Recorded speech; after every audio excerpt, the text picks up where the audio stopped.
ikaw na nga mag-lead, pre. Presyo ng langis! Pre, huwag mo titikasan, lambutan mo lang. Lambutan mo lang. Presyo ng langis! Walang nagkukumalan sila doon, mas kabila eh.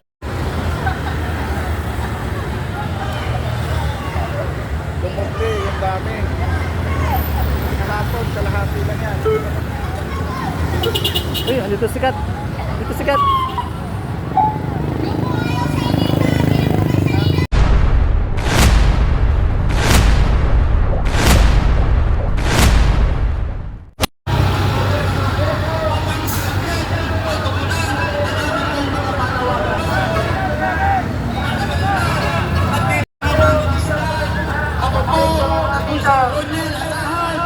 Amin niyo pong nasasakyan!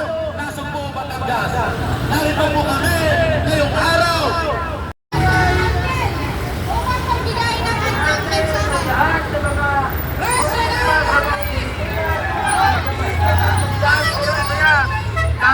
Kaya hindi na ang ginagawa namin butihin Congressman Leandro Dimeste. Ibaba! Ang regulation na! Ibasura! Yun na ang langis! Ikaw na nga mag-lead, pre. Presyo ng langis!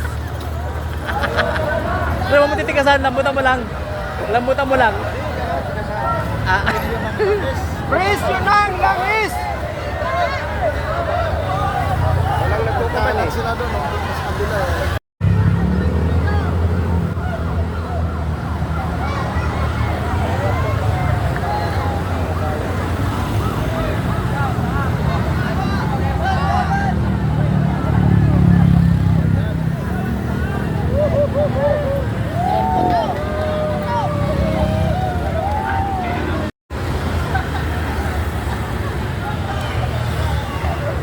Lumukli, yung dami.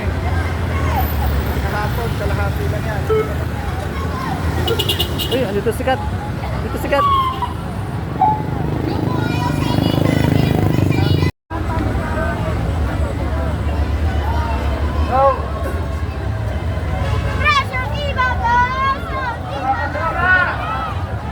Ang mga placards, huwag natin. Tao pa naman namin.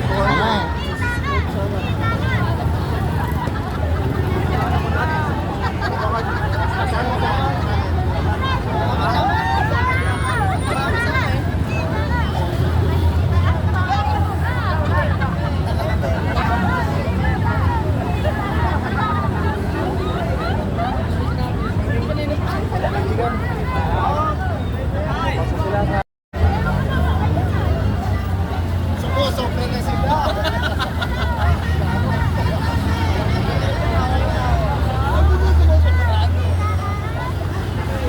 Sasama sila, pre. Yung lahat ng presyo at mahal, diesel, kung ano pa man na ipinatong lahat sa ating pusa, sa ating damdamin, sa ating buhay. Parami na kayo ito niya. Ayaw nang mabuhay. Dapat madagdagan ng Dahil sa hirap, nararamdaman po natin, lalo at ang mga anak natin.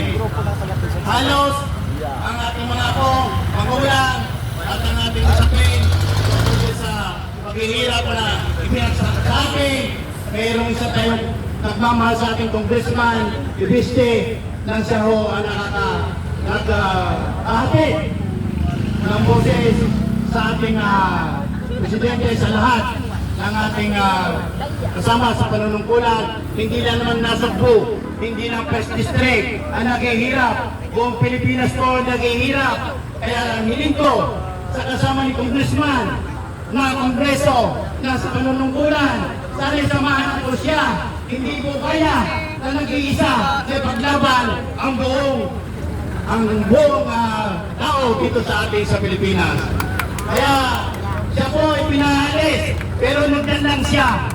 Hindi naman tinutupad ang mga sweldo ng mga mismong kawali ng gobyerno na hindi naman nakakatulong sa bayan at ang mga operating expenses ng ating mga opisina. ang gobyerno para sa sariling mga kawani ay may ayuda. Pero ang taong bayan, tinitipid nila ang ayuda. At ang lahat ng gastos ng gobyerno ay nanggagaling naman sa taong bayan. Kinalulungkot ko na pinapalabas na meron ng ayuda para sa mga tricycle drivers, for example po. Pero sa Metro Manila lang pa, nabigyan ang maraming mga tricycle drivers ng 5,000 pesos. Sa buong Nasuko at Balayan, wala pang kahit isa na PUV driver na nabigyan ng tulong ng DSWD ngayong krisis ng langis. Aabot na ng isang kalahating buwan ang krisis na ito. Wala pa tayong tulong na sa gobyerno, pero araw-araw na tayo ng mas mataas na presyo ng langis.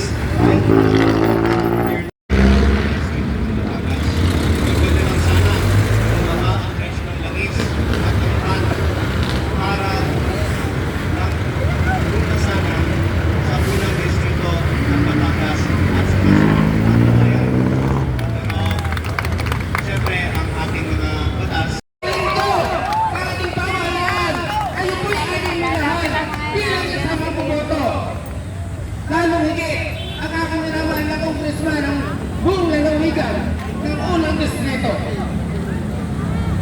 Kami po ay talagang sobrang tapang sa ngayon dahil ang una namin ginagawa sa Ortigan ang pagtulong ng ating batang congressman, Leandro Loreste.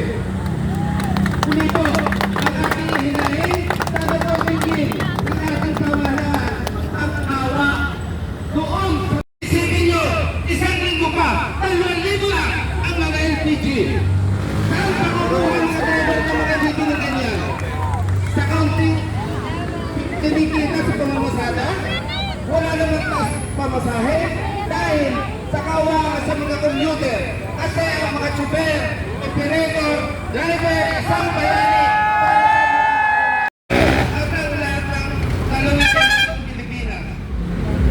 Kaya mga bagay, dapat na ulang natin ang pakikibaka.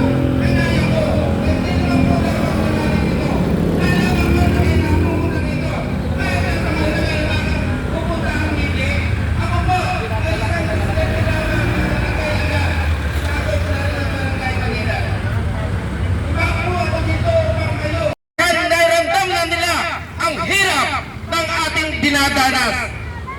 Wala pang isang buwan ang pagtaas ng ating presyo ng langis at krudo. Damang-dama na natin ang paghihirap.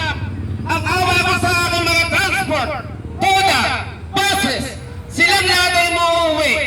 Halos lahat ng kinikita nila ay pumupunta sa lahat sa krudo. Sa pagdalagang makapag-uwi ng kakainin sa bawat pamilya nila. Subalit, bago dumating ng hapon, halos wala pa rin silang maiuwi. Tayong matatanda na, wala na tayo halos pakialam sa ating mga kinakain. Pag tayo nakapagtikim ng gulay, kasi ayos na ay yung mga bata na talaga namang lumuluha, ay kayo pa ang ating aasalin. Kaya tayo, sama-sama, humilin sa ating pamahalaan na kung maaari, ibaba ang presyo ng gasolina at krudo. Kailangan muna ang kahirapan ng ating bayan. Mula sa pamumuno ng aming minamahal na congressman. Karapatan ng mamamayan!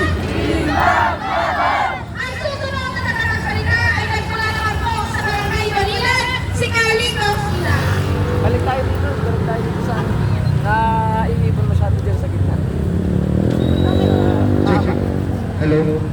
Balik tayo ng pwesto dito. Naiipon masyado dyan. Oh! Okay po! Isang malakas na hiyawan para sa lahat! Ang ulan ng Ginoo na Subo! Karapatan ng mamamayan! Una sa lahat, ang aking ipinadayin sa ating lahat sa unang Panginoon Diyos ang makauwi tayo ng ligtas sa ating mga pinaglalaban. Ikalawa, ang hiyaw kong ito ang paghingi ng awa sa namumuno ng ating pamahalaan, unang-una sa ating Presidente Marcos.